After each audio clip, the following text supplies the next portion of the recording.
নমস্কার। গ্রন্থপাঠ চ্যানেলের পক্ষ থেকে সকলকে জানাই স্বাগতম। এই চ্যানেলে যে কোনো ধরনের গ্রন্থ পাঠ করে শোনানো হয়। এই অডিওতে আমি ব্রহ্মবৈবর্ত পুরাণের বিষয়বস্তু কী কী সেই বিষয়টি নিয়ে অতি সংক্ষেপে একটু আলোচনা করব। আমরা জানি পুরাণ অনেক বড় ব্যাপার, তার মধ্যে ব্রহ্মবৈবর্ত পুরাণ আরও বড় ব্যাপার। এখন এই বিশাল ব্রহ্মবৈবর্ত পুরাণের বিষয়বস্তু ঠিক কী কী? ব্রহ্মবৈবর্ত পুরাণকে 4 খণ্ডে বিভক্ত করা হয়েছে। প্রথম খণ্ডের নাম ব্রহ্মখণ্ড। এই ব্রহ্মখণ্ডে যে বিষয়গুলো নিয়ে আলোচনা করা হয়েছে সেগুলি হল সৃষ্টি নিরূপণ, নারদ ও ব্রহ্মার বিবাদ, শিব সকাশে জ্ঞান লাভ ইত্যাদি। দ্বিতীয় খণ্ডের নাম প্রকৃতি খণ্ড।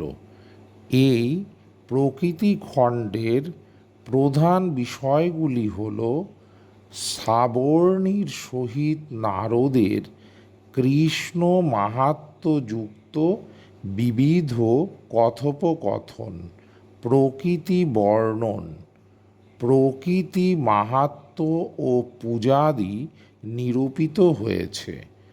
ব্রহ্মবৈবর্ত পুরাণের তৃতীয় খণ্ডের নাম গণেশ খণ্ড। গণেশ খণ্ডে যে বিষয়গুলি আলোচনা করা হয়েছে সেগুলির মধ্যে প্রধান বিষয় হল দেব সেনাপতি কার্তিকের জন্ম, গণেশের উপাখ্যান, পরশুরামের কাহিনী, পরশুরামের সহিত গণেশের যুদ্ধ বৃত্তান্ত প্রভৃতি। চতুর্থ খণ্ডের নাম কৃষ্ণ জন্মখণ্ড।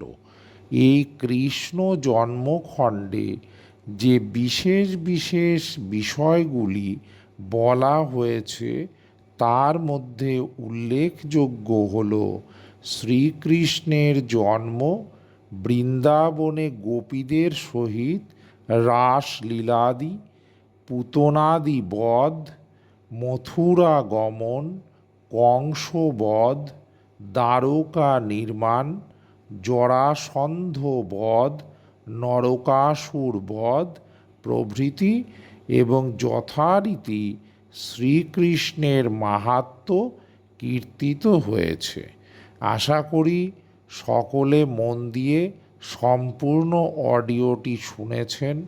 শোনার পর যাদের ভালো লেগেছে তারা অবশ্যই চ্যানেলটিকে সাবস্ক্রাইব করে সঙ্গে থাকবেন এই আশা রাখি।